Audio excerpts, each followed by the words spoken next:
Nagbabangi ako ng sili. Tatalasan ko ng balat.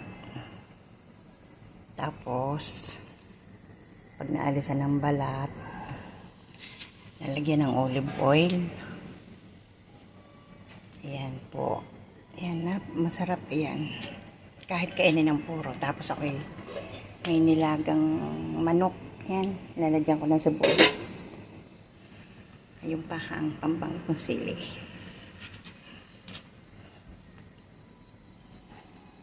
Ang sarap po niya yung kainin. Tapos mayroon kang cheese o kaya mozzarella. Ang sarap. Masarap sa tanghalian.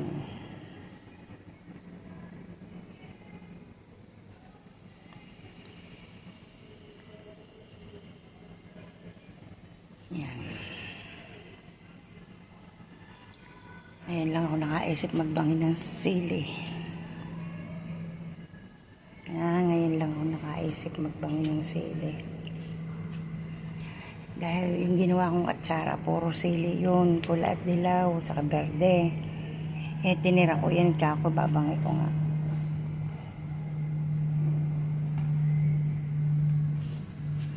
Sarap yan. Nakita ko yan sa aking amo noon eh.